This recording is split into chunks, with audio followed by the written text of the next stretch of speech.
43 médicos fallaron, millones gastados. La niña seguía al borde de la muerte, hasta que un niño de 12 años, el hijo de una limpiadora, vio lo que nadie quiso ver. Era martes, uno de esos días que nadie espera recordar.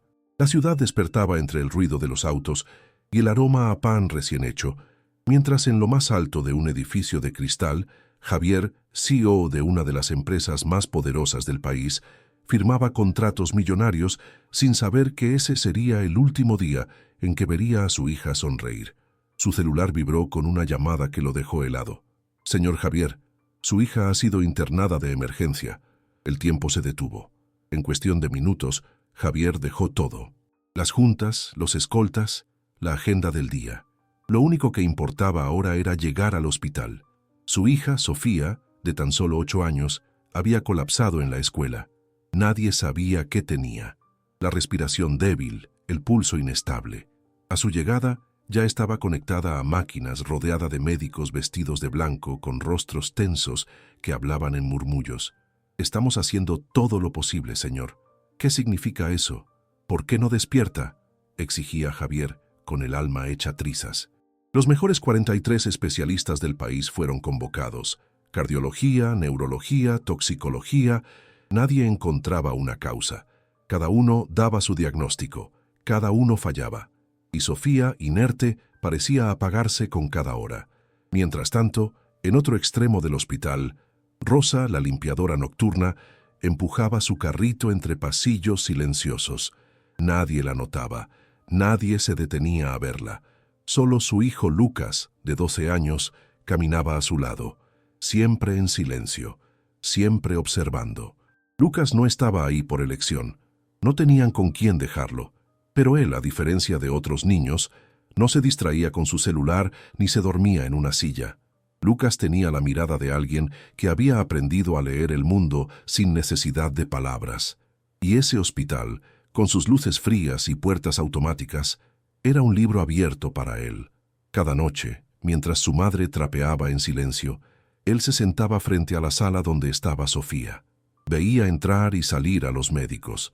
Los escuchaba discutir en voz baja. Tomaba nota en una libreta vieja que siempre llevaba. No entendía del todo lo que decían, pero tenía buena memoria. Y sobre todo, tenía ojos. Esa noche, como tantas otras, Javier dormía en una silla, agotado, con la cabeza inclinada junto a la cama de su hija. El monitor emitía pitidos intermitentes que llenaban la habitación de una tensión insoportable. Rosa entró a limpiar el pasillo. Lucas, como siempre, se acercó a observar. Fue entonces cuando algo cambió. Lucas notó una oscilación extraña en la pantalla del suero. El número de mililitros por hora no coincidía con lo que había visto el día anterior. El ritmo cardíaco de Sofía bajó unos segundos después. Nadie parecía notarlo, ni los médicos ni las enfermeras, solo ese niño de mirada inquieta. Frunció el ceño, se acercó un poco más sin que lo vieran. Volteó hacia su madre, pero ella estaba concentrada fregando el piso con movimientos mecánicos. Lucas anotó en su libreta: «El suero va más rápido que ayer». El corazón bajó justo después. Se quedó ahí parado, con el lápiz temblando entre sus dedos. No sabía qué hacer. Decir algo. ¿Y si se equivocaba? ¿Y si lo regañaban? Pero algo dentro de él, una voz bajita y firme, le dijo que no debía callar. Dio un paso al frente. Miró a Sofía, tan pequeña, tan frágil. Su piel pálida parecía papel. El pitido del monitor volvió a sonar, más agudo esta vez. Lucas sintió un nudo en la garganta. Tragó saliva. Y sin saberlo, justo en ese momento, la historia cambió para siempre. La mañana siguiente amaneció gris sobre el Hospital San Gabriel. Dentro, el tiempo parecía haberse detenido. Las luces nunca se apagaban. Las voces siempre iban en susurros. Y los rostros, todos los rostros, llevaban la marca del cansancio. Lucas regresó como cada noche, caminando detrás de su madre Rosa, quien arrastraba su carrito entre pasillos pulcros pero fríos. Nadie les daba los buenos días. Nadie les preguntaba nada. Para el resto del personal, Rosa era parte del mobiliario. Y Lucas, bueno, Lucas era un niño más en un lugar donde los niños no tenían voz. Esa noche Llevaba su libreta apretada contra el pecho. Había anotado todo lo que vio el día anterior. Suero aumentó velocidad. Pulso bajó. Nadie lo notó. Al pasar por la sala de Sofía, la hija del empresario Javier, Lucas volvió a mirar con atención. El monitor parecía más estable, pero algo seguía sin cuadrar. Había un nuevo médico al mando, uno joven, de bata blanca reluciente y sonrisa falsa. Miraba más la pantalla de su celular que la de los monitores. Lucas respiró hondo. Se acercó lentamente. «Disculpe, señor doctor», dijo con voz tímida. El hombre lo miró con una ceja levantada. «¿Qué haces aquí? Este no es lugar para niños. Yo creo que el suero está corriendo más rápido de lo que debería», balbuceó Lucas. El médico soltó una risa seca. «¿Y tú cómo sabes eso? ¿Eres técnico ahora? Anda, vete con tu mamá». Lucas apretó los dientes. Solo quería ayudar. El médico ni siquiera respondió. Se dio la vuelta y siguió revisando papeles. Lucas retrocedió, dolido. No por el desprecio. Estaba acostumbrado a eso. Lo que dolía era la sensación de que Sofía seguía en peligro y nadie quería escucharlo. Esa noche decidió hacer algo diferente. Tomó asiento cerca del ventanal, donde no estorbaba a nadie, y se puso a observar todo. Tomaba nota de cada acción. Doctor cambia configuración sin anotar. Enfermera duda pero no dice nada. Javier duerme. Ritmo cardíaco inestable otra vez. Las horas pasaban. El silencio, solo interrumpido por los pitidos del equipo, se volvía más denso. De repente el médico joven volvió a ajustar la bomba del suero. Lucas se incorporó de inmediato. No sabía mucho, pero ya había visto ese patrón. El ritmo subía, luego bajaba de golpe, como si el cuerpo de Sofía no pudiera soportar la dosis. Y esta vez fue más grave. El monitor chilló con una alarma aguda. El pulso bajó bruscamente. El color en el rostro de Sofía se desvaneció. La enfermera corrió a revisar. El médico se acercó nervioso. Empezaron a hablar en código, rápido, demasiado rápido. Lucas sintió el corazón golpearle el pecho. Miró alrededor. Nadie parecía entender lo que pasaba. Él sí. Lo había visto venir. Corrió. Corrió por el pasillo sin importarle los gritos de su madre, ni las miradas de los empleados. Corrió hacia la habitación donde Javier seguía dormido, medio recostado en una silla, con la cabeza caída hacia un lado, agotado por días de impotencia. Lucas se detuvo en seco frente a la puerta. Dudó, pero luego la imagen de Sofía en esa cama le golpeó la mente. Si no hablaba ahora, podría ser tarde. Empujó la puerta. «Señor Javier, necesito hablar con usted. Es urgente». La puerta de la habitación se abrió con un leve chirrido. Javier despertó sobresaltado, con los ojos hinchados y la barba descuidada de varios días sin dormir bien. Frente a él, parado con la cara seria y la libreta en mano, estaba Lucas. «¿Tú otra vez?», murmuró Javier, frotándose los ojos. Lucas apretó los labios. Estaba temblando, pero dio un paso al frente. «Señor, no soy nadie, ya lo sé, pero llevo noches viendo cosas que no cuadran. La bomba del suero no está funcionando como debería». Javier lo observó con escepticismo. «Eres hijo de Rosa, ¿verdad? La señora de limpieza». Lucas asintió. «Sí, y vengo con ella todas las noches. Escucho lo que dicen los doctores. Veo lo que hacen. Apunté todo». Le mostró su libreta. Páginas y páginas llenas de horarios, observaciones, pequeñas flechas, números y palabras que un niño jamás debería entender, pero que ahí estaban, claras, consistentes, detalladas. Javier la tomó con desgano, la hojeó sin mucha fe, hasta que algo le llamó la atención. Aumento de velocidad en suero, caída en ritmo cardíaco, 3 veces en 4 días. Frunció el ceño. «¿Y dices que nadie ha visto esto?». Lucas negó con la cabeza. «Yo lo vi, pero nadie me escucha. Solo soy un niño. Pero esa máquina está mal, señor, y si no lo arreglan, su hija podría...». La voz se le quebró. Javier lo miró con los ojos entrecerrados.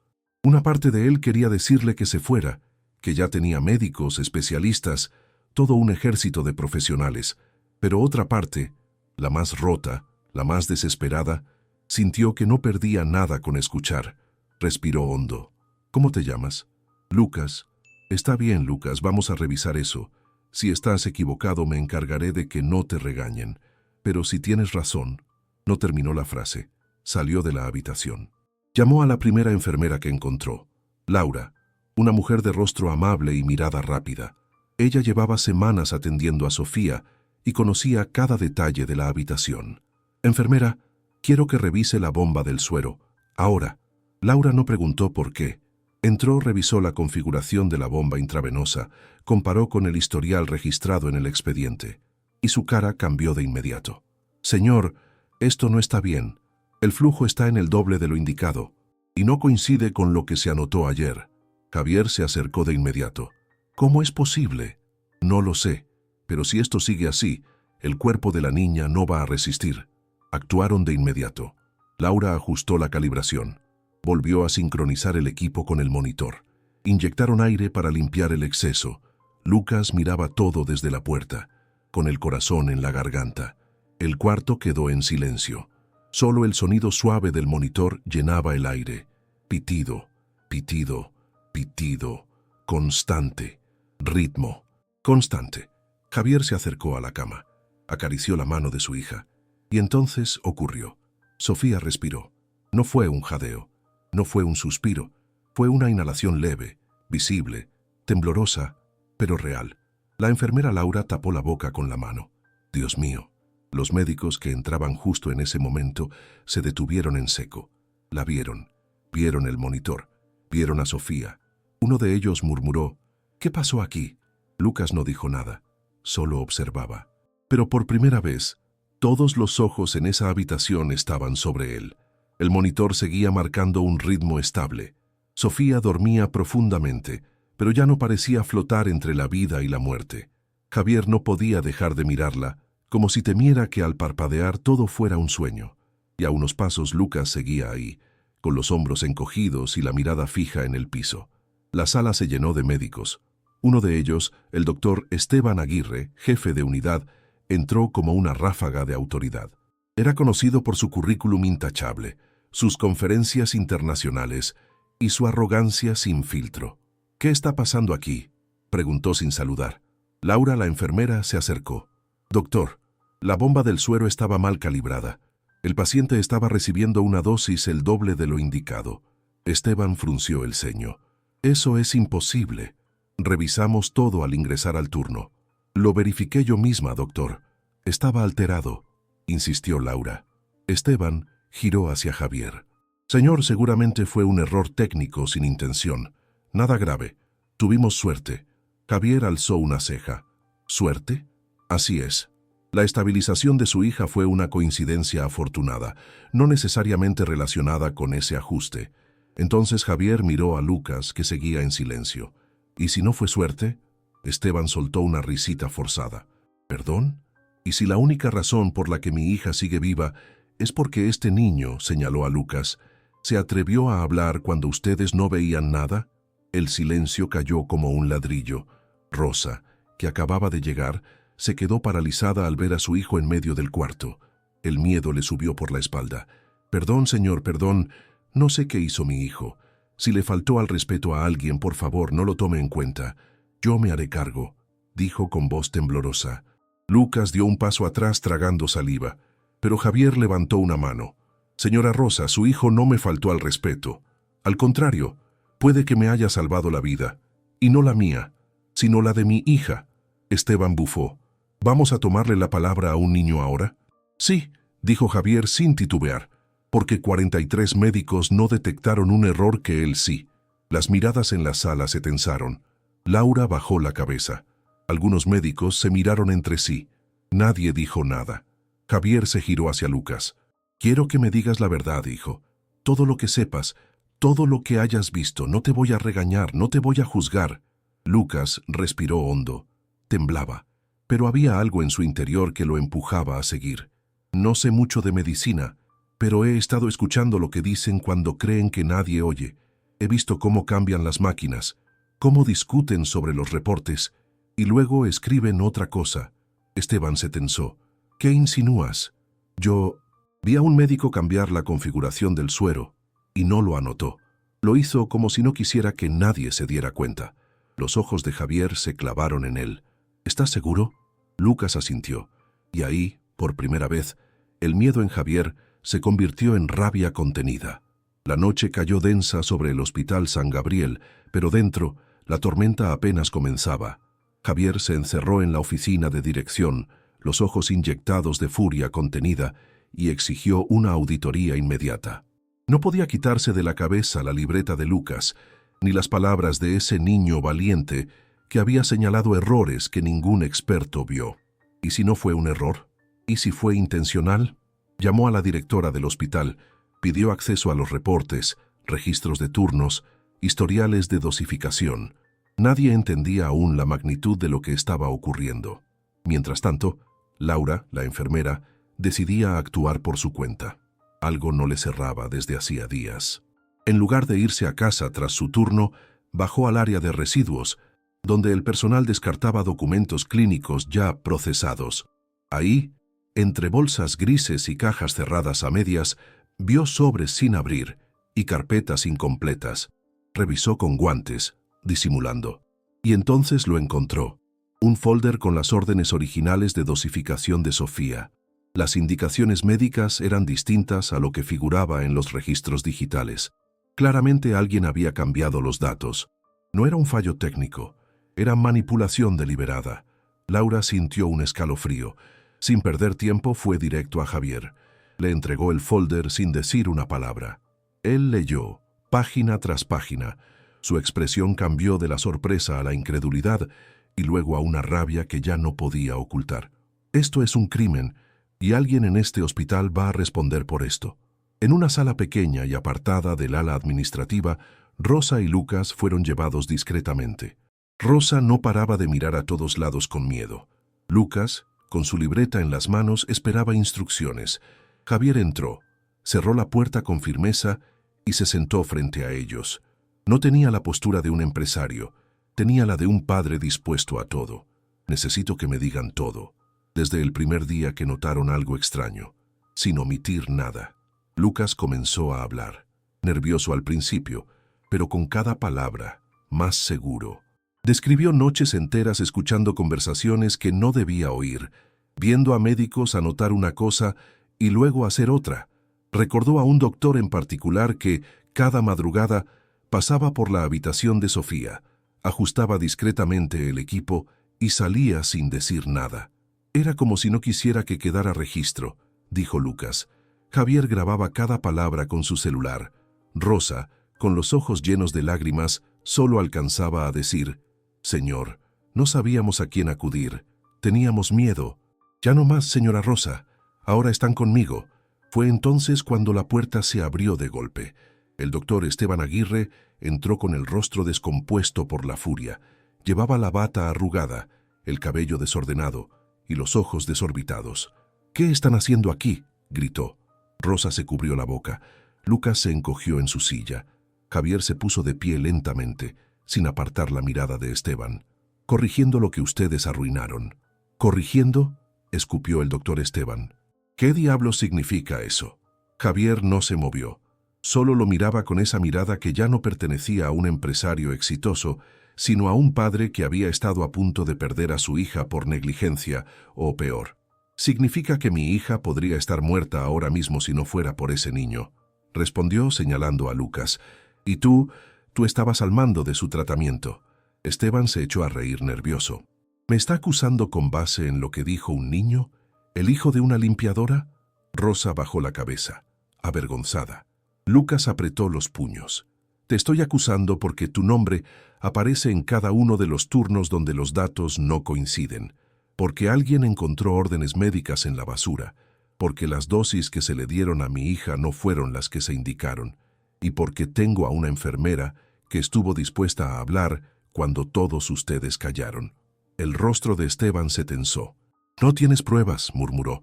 Javier dio un paso más cerca. «Las estoy reuniendo y créeme, ya son más de las que tú quisieras». La discusión explotó en el pasillo central del hospital. No tardó en llamar la atención del personal que pasaba por ahí. Enfermeros, técnicos, incluso residentes comenzaron a acercarse. Una joven doctora, temblando, se acercó con timidez. Yo también vi cosas raras», dijo. «¿Cómo qué?», preguntó Javier, sin levantar la voz. «Revisé un expediente la semana pasada Y al día siguiente los registros habían sido cambiados. Pensé que había sido error mío. Otro enfermero levantó la mano. A mí me pidieron que no tocara el equipo en el turno nocturno. Solo me dijeron, no hagas preguntas. Esteban los miraba como si todos lo hubieran traicionado. ¿Van a creer en rumores? ¿En teorías sin fundamento? Pero ya era tarde. El murmullo crecía. Lo que por días se había dicho en voz baja, ahora empezaba a salir a la luz. En cuestión de horas, Javier estaba reunido con la directora del hospital, una mujer seria, de mirada afilada. Le mostró copias de las órdenes médicas, los registros falsos, las declaraciones grabadas. Ella no tuvo más opción que actuar. «Iniciaremos una investigación formal», dijo seca. Varios médicos, entre ellos Esteban, fueron suspendidos de inmediato. Los pasillos del hospital, que hasta hace poco eran silenciosos, se llenaron de susurros, rumores, noticias. Un periodista fue visto afuera tomando fotos. La historia comenzaba a escapar de los muros del hospital. Ya más tranquilo, Javier se acercó a Rosa y Lucas, que esperaban sentados en una sala de descanso, lejos del alboroto. Los miró con gratitud. «Quiero hablar con ustedes», dijo con voz firme, «pero no aquí». La casa de Rosa estaba al final de una calle de tierra, en un barrio donde los techos eran de lámina y las ventanas siempre estaban cerradas por precaución. El contraste con el mundo de oficinas brillantes y autos de lujo donde vivía Javier era casi ofensivo. Pero esa tarde, el poderoso CEO bajó de su camioneta negra con la misma humildad con la que se había arrodillado junto a la cama de su hija. Llevaba un sobre en la mano y una decisión ya tomada en el corazón. Rosa abrió la puerta con las manos aún húmedas de lavar. Al verlo, se quedó helada. Lucas, que estaba haciendo la tarea en la mesa, se levantó de inmediato. «Señor Javier», dijo Rosa con voz temblorosa. «¿Puedo pasar?», preguntó él sin mostrar ni una pizca de superioridad. Entró, se sentó con ellos, miró alrededor. Nada en esa casa gritaba riqueza, pero todo olía a esfuerzo, a trabajo honesto, a dignidad. «No vengo a hablar como empresario», dijo finalmente. «Vengo como papá». Sacó el sobre y lo puso sobre la mesa. «Aquí hay una oferta formal de empleo para usted, Rosa. Un puesto administrativo en mi empresa, estable, con seguro, con dignidad. Ya no va a tener que limpiar pasillos donde la traten como si no existiera». Rosa se llevó las manos a la boca. Las lágrimas comenzaron a brotar sin que pudiera detenerlas. «Y para ti, Lucas», se giró hacia el niño. «Aquí hay una beca completa para que estudies en el colegio que elijas. Y si decides estudiar medicina más adelante, también me encargaré de eso». Lucas lo miró sin entender del todo. «¿Por qué, señor? Yo solo dije lo que vi». Javier sonrió con los ojos húmedos. «Porque a veces, hijo, los que menos tienen son los que más ven». Pasaron los días. Sofía seguía recuperándose. Respiraba sola, movía las manos, incluso había abierto los ojos por momentos. Los médicos que quedaban en el hospital ahora trataban a Javier con cautela, sabiendo que algo más grande se estaba moviendo detrás del caso. Mientras tanto, la historia del niño que salvó a la hija del CEO comenzó a correr como fuego en redes sociales. Alguien del hospital filtró detalles. Un medio local publicó un artículo, luego otro y otro. Lucas y Rosa comenzaron a recibir mensajes, algunos de apoyo, otros con preguntas. Querían entrevistas, querían fotos, pero Javier los protegía. «Esto no es un espectáculo», decía, «es una lección». Una noche, mientras Javier revisaba documentos en su despacho, su celular vibró. «Número desconocido», contestó sin pensar. «¿Bueno?». Del otro lado una voz distorsionada, apenas un susurro, le dijo algo que lo dejó helado. «Hay más cosas que no sabes, y no todos quieren que las descubras. Ten cuidado». Y la llamada se cortó. Después de la llamada anónima, Javier no pudo dormir. La voz le había dejado algo más que una advertencia. Le había encendido una sospecha que ya estaba creciendo dentro de él desde hacía días. ¿Y si todo esto no era un accidente? ¿Y si la bomba del suero no fue el único error? Al amanecer pidió acceso completo a los historiales médicos de los últimos 6 meses en el Hospital San Gabriel. Como miembro del consejo financiero del lugar, tenía la autoridad para solicitarlo. Lo que encontró le revolvió el estómago. Había patrones, pacientes con condiciones distintas, pero con anomalías similares.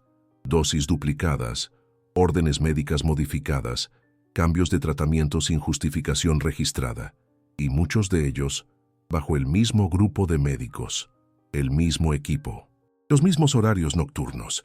Javier sabía lo que tenía entre manos.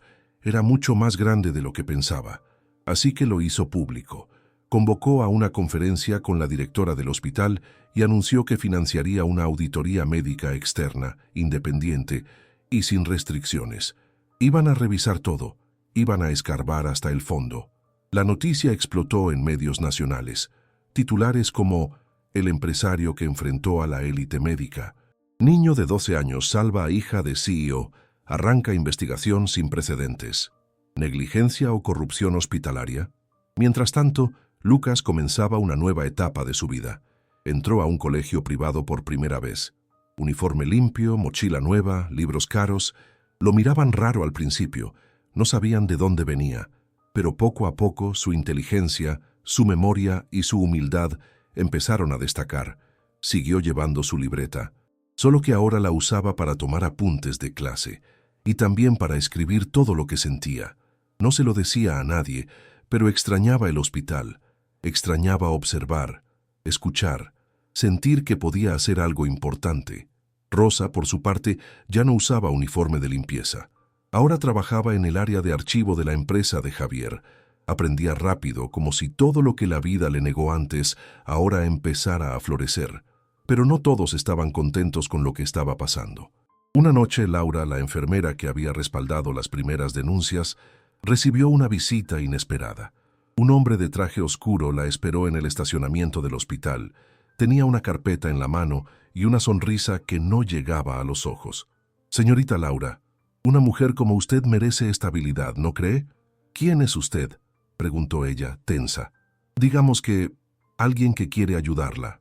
Escuche, si firma este documento retractándose de sus declaraciones, podríamos ofrecerle una compensación muy generosa, ya sabe, para evitar más escándalos innecesarios».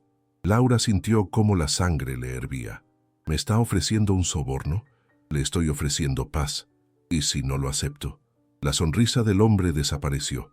Entonces, podría perder más que su trabajo. Laura apretó el volante de su auto.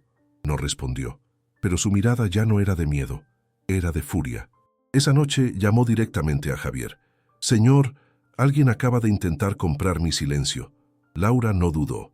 A la mañana siguiente, con el rostro firme y la voz clara, presentó una denuncia formal contra quien intentó sobornarla. Entregó una descripción precisa, las placas del auto y la carpeta con el documento que se negaron a dejarle. Su valentía marcó un punto de no retorno. Javier, al enterarse, la abrazó con respeto. «Gracias por no traicionar lo que es correcto, aunque eso signifique ponerte en riesgo». La historia llegó a más oídos. Organismos de salud, medios de comunicación y universidades comenzaron a interesarse por lo que estaba ocurriendo en el Hospital San Gabriel. La presión fue tanta que la directora del hospital presentó su renuncia. La junta directiva fue disuelta. Nuevas autoridades fueron designadas con el compromiso de transparencia y reestructuración total. Días después, Javier, Rosa, Laura y Lucas fueron invitados a una conferencia nacional sobre ética médica en Ciudad de México. El auditorio estaba lleno de estudiantes de medicina, profesionales de la salud, periodistas y familias que alguna vez pasaron por lo mismo. Javier fue el primero en hablar. No lo hizo como CEO, sino como padre. Contó cómo la soberbia de un sistema casi le arrebató a su hija, y cómo fue un niño de 12 años quien tuvo el coraje de ver lo que nadie quiso ver. Cuando lo presentaron, Lucas subió al escenario con la camisa bien planchada, el cabello peinado y los ojos temblorosos. Tomó el micrófono con manos sudorosas. Se quedó en silencio unos segundos. «Yo no soy doctor, ni entiendo mucho de ciencia. Solo escuché y observé. Cuando algo no me pareció lógico, lo escribí. Nunca pensé que eso salvaría una vida, pero creo que a veces no necesitas saberlo todo para darte cuenta cuando algo está mal». La sala entera se quedó en silencio. Algunos se limpiaban lágrimas sin pudor. Rosa, sentada en primera fila, lloraba de orgullo. Aquel mismo día, Javier anunció el nacimiento de un nuevo proyecto, el Centro de Investigación Médica Sofía, nombrado en honor a su hija, con el objetivo de estudiar errores médicos, mejorar la ética hospitalaria y ofrecer becas a jóvenes con vocación y escasos recursos. Cuando bajaron del escenario, ya de regreso al hotel, Javier caminó junto a Lucas. Lo miró de reojo y sin detenerse, le preguntó: «Lucas, ¿te gustaría trabajar conmigo algún día?». El auditorio estaba lleno. Cámaras, medios, estudiantes, médicos. Y en primera fila, Rosa, con un vestido sencillo y un pañuelo apretado entre las manos, contenía las lágrimas con una sonrisa orgullosa. No podía creer que su hijo, aquel niño que caminaba entre trapeadores y pasillos silenciosos, estuviera a punto de recibir uno de los reconocimientos más importantes del país. En el escenario, un cartel gigante decía: «Centro de Investigación Médica Sofía, para que la verdad nunca vuelva a ser invisible». Y al centro, con bata blanca y una mirada que ahora sí llenaba cada rincón del lugar, estaba Lucas. Habían pasado años desde aquella noche en que salvó a la hija de Javier con nada más que sus ojos atentos y su libreta de espiral desgastada. Hoy Lucas no solo se graduaba con honores como médico e investigador clínico, sino que también era presentado oficialmente como el director del centro que Javier fundó. Sofía, ahora una adolescente de cabello largo y sonrisa tímida, subió al escenario en medio de aplausos. Sin decir nada lo abrazó fuerte, muy fuerte, como si quisiera devolverle la respiración que alguna vez él le ayudó a recuperar. «Gracias por no rendirte, cuando nadie creía en ti», susurró ella. Lucas sonrió conteniendo la emoción. «Solo vi lo que otros no quisieron ver», respondió con humildad. El público se puso de pie cuando Javier subió al podio. Vestía traje oscuro, pero su mirada estaba suave, emocionada. Se quedó en silencio unos segundos antes de hablar. Luego, con voz firme pero quebrada por la emoción, dijo: «Hace años mi hija estuvo a punto de morir, no por falta de recursos, ni de médicos, ni de tecnología. Estuvo a punto de morir porque el sistema olvidó lo más importante: la empatía. Un niño, hijo de una limpiadora, me abrió los ojos. Me enseñó que la verdad no siempre viene de las batas blancas ni de los títulos, sino de los que observan en silencio, con el corazón despierto». Miró hacia Rosa. «Y a ti, Rosa, gracias por criar a ese niño con valores más grandes que cualquier diploma». La ovación fue inmediata, genuina, larga. Rosa lloraba en su asiento. Pero esta vez no era de miedo, ni de angustia, ni de impotencia. Lloraba de orgullo, de amor. Esa noche, cuando las luces se apagaron y los invitados comenzaron a irse, Lucas se quedó solo en el escenario, mirando el letrero del centro. Sacó del bolsillo una libreta vieja, la misma de siempre, con esquinas dobladas y tinta corrida. La abrió. En la primera página aún estaba escrito con lápiz torcido: «El suero va más rápido que ayer». La cerró con una sonrisa y caminó hacia su nuevo futuro. Historias como esta muestran cuánto puede sorprender la vida. Si tú también lo crees, deja tu like y suscríbete al canal.